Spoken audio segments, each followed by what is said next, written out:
C'est Facebook un jour qui m'a dit « Est-ce que tu connais Yahya ?» Je dis « Ouais, je connais », je l'ai ajouté.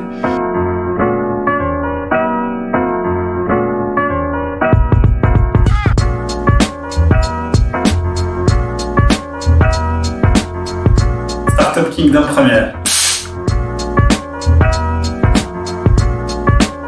Alors bonjour, Omar Sfiani, je suis CEO et cofondateur de Sobrus.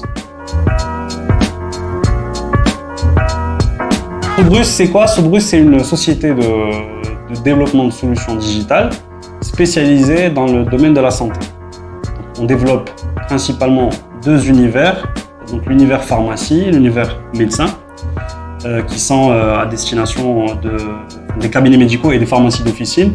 Et en fait, c'est des logiciels de gestion de pharmacie, logiciels de gestion de cabinet, qui permettent de simplifier au quotidien le travail du pharmacien et du médecin. C'est des solutions 100% cloud et on fait que ça de l'ouverture à la fermeture de Sobrus, même si on ne ferme jamais. Alors Sobrus, ça vient de sobre, ce qui est sobre, classe, propre, professionnel. Et en même temps, on avait imaginé un peu une nouvelle planète qui s'appelait Sobrus. Une planète IT digitale, parce qu'à l'époque, on ne savait pas qu'on allait être dans le médical, dans la santé. Facebook un jour qui m'a dit « Est-ce que tu connais Yahya ?» Je dis « Ouais, je connais », je l'ai ajouté. Et en fait, j'ai repris, donc je me suis rendu compte qu'il avait fait ses études au Canada, à Toronto, dans le développement informatique, dans l'ingénierie informatique. Et donc, j'ai monté avec lui le projet. C'est là où en fait, on a commencé l'aventure ensemble. Et c'est là où on a monté Sobrus. Au début, on était assez généraliste. Quand on s'est lancé en 2011 en France, on était assez généraliste. En 2012, on a décidé de nous spécialiser dans la santé. Il faut être complémentaire. Quand on est cofondateur, on doit être complémentaire. Et c'est le cas un peu avec mon associé Yahya. Lui, il est technique, totalement technique. Il aime la machine et moi, j'aime la gestion. Sobrus aujourd'hui, c'est 50 collaborateurs, c'est 14 pays, Afrique et Europe. En Europe, c'est France, Belgique.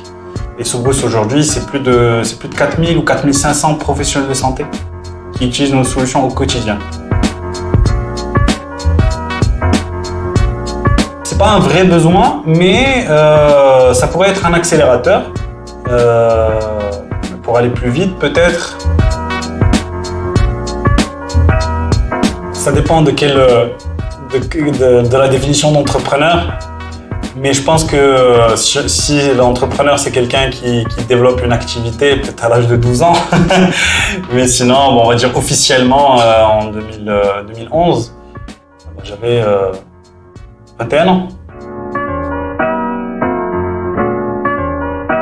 Pour une boîte qui a démarré en 2011, je me suis pris mon premier salaire en janvier 2019.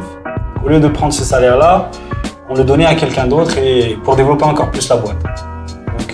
En plus, on avait entre guillemets le luxe d'être jeune et d'être chez nos parents, donc pas beaucoup de charges. Déterminé, très déterminé.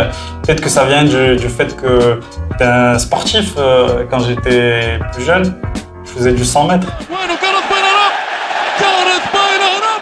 Et j'étais très passionné par le sport.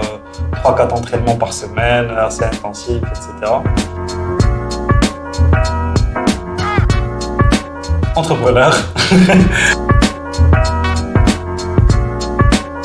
Donc de l'eau, j'ai 20 packs d'eau, les céréales du matin, j'en achète par carton. En fait, c'est plus de l'économie d'échelle et l'économie du temps. Donc je prends des grosses courses pour éviter de faire des allers-retours au magasin. Finalement, Sobrus, c'est pas mal quand même. Quand j'ai commencé à regarder certains chiffres, 50% des ventes sur le plan national en pharmacie transitent par nos plateformes. C'est énorme. Alors, si on veut se lancer dans l'entrepreneuriat, déjà, il faut savoir pourquoi on veut le faire. Est-ce que c'est pour prendre plus de vacances, gagner plus d'argent et bosser moins? Ça faut pas le faire. Faut changer de chemin.